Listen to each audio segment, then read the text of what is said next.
South Africa's narrowly dodged recession in the first quarter. Gross domestic product increased 0.4%. That was up from a 1.3% contraction in quarter four. This figure is better than what analysts had predicted, with most expecting a 0.2% rise. Now, 8 of the 10 manufacturing divisions reported positive growth rates in the first quarter, with manufacturing and finance sectors making the biggest contributions to growth. Let's unpack what these new figures mean for the consumers and public at large. We're joined via Zoom by CEO of Inkunzi Wealth Group, Owen Nkomo. Very good afternoon to you, Owen. Thanks for your time with us here on the SABC. Good afternoon, and thank you so much for having me, Lisa.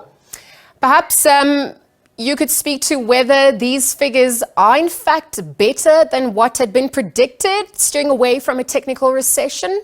How so? Look, staying away from a technical recession, we welcome that. But I think what's important in my view is to look at the fact that ultimately our GDP is going to come in sub 1.2% at the end of the year. And if you look at the annual number, which I think is more important, the numbers came in at 0.2% in line, but still showing some very, very, very big pressure on the broad economy. And I think that is important for us to understand that out of those 10 sectors measured, one of the worst performing sectors, unsurprisingly, is the energy and related spaces, energy and electricity related sector, which is obviously because of the challenges we're having at Eskom. And then the second one, the second best performer there is obviously the agriculture sector, agriculture and forestry sector, which didn't have a great quarter. And I think that is extremely important for these sectors, all 10 of them, to fire on all cylinders at some point, because even if there is positive numbers from the other 8 sectors, I think the issue is the performance is not as big as it should be. If we were to see a full avoidance of the recession. As we've seen globally, some of these countries like Germany are now in recession. And if we see more of those countries going in that direction, who are big trading partners, I do think that we will feel the impact of that. Owen, let's, out of the 10 sectors, let's get into some of them. Looking at the economic outlook, you know, some of the view that South Africa is experiencing a poly-crisis. Let me hone in on the energy crisis that you alluded to, how this has ultimately impacted the GDP figures. I'm asking this because obviously there's been additional costs, operational costs for businesses and consumers and modes of adaptation. How would you weigh in on that for these for the results that have just been released? Yeah, so the electricity problem is the biggest Achilles tendon for the performance of our economy. Yeah. And unfortunately, we continue at a very slow pace to try and find solutions instead of maybe being more aggressive. And I know that the problem that is at Eskom cannot be sorted out overnight, but I do think we need to take this with a very, very big sense of emergency and try and reverse as much as possible this load shedding.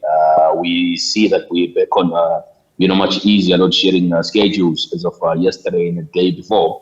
But we need more consistency. We need to go back to a day when we don't have to worry about load shedding, because then it becomes easy to make investment decisions.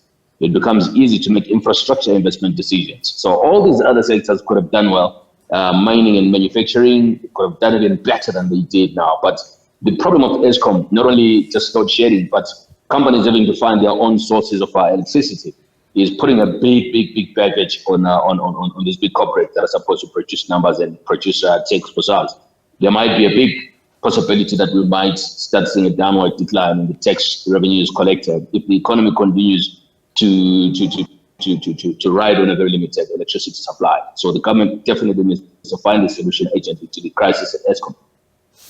Owen, I want to perhaps honing on the macro economics at this point and some of the factors influencing figures, the Ukraine-Russian war, double-digit inflation in developed countries. There's also the ripple effects of the post-COVID-19 pandemic that the world finds itself in. How would you weigh in on that as well? So those issues affect the world economy. The war in Ukraine is definitely another big spanner in the wheels for an economy globally that was starting to recover after the COVID-inspired recession.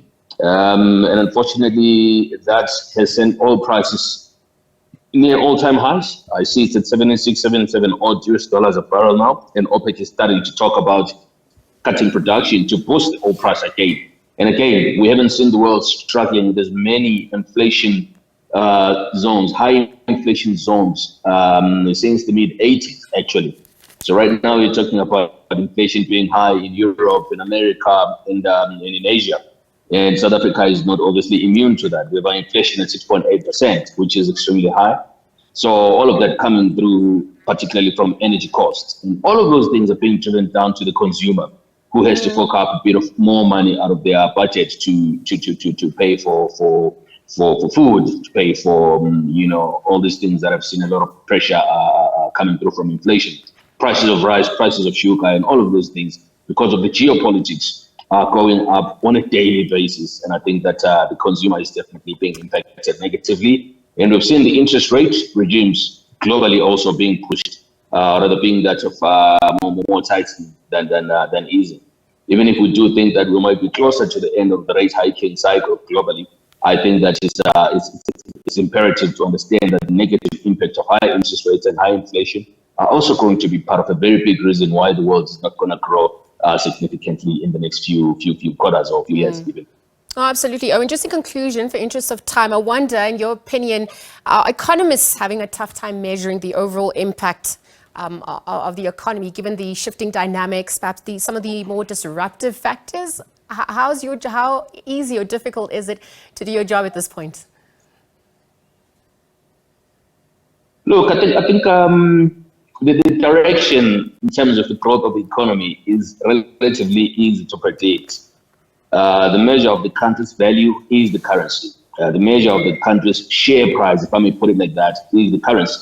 So the rand is at all-time lows to the US dollar. We hit 1980 odd to the US dollar recently, and that is a big sign that investing just in South Africa only at this time, and in any other time in our history, is a very big risk.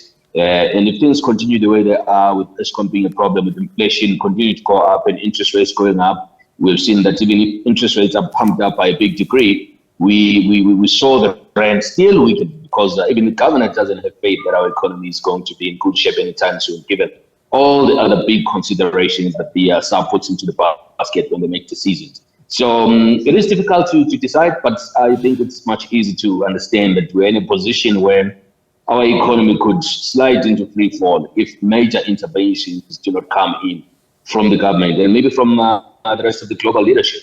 Some people have said that there's a big leadership vacuum in the world, and if that is not solved for, I think that the status quo might continue to be the same. It's quite easy to see which direction the economy can go without the big interventions and without big overseas interventions in the economic systems. Inkunzi Wealth Group owner Owen Nkomo, thank you for weighing in on that discussion and perhaps helping us make sense of those facts and figures at this point. Again, Owen Nkomo just helping us understand how South Africa has not narrowly dodged a technical recession in the first quarter after the GDP figures had been released. It saw South Africa's GDP increase by 0.4%.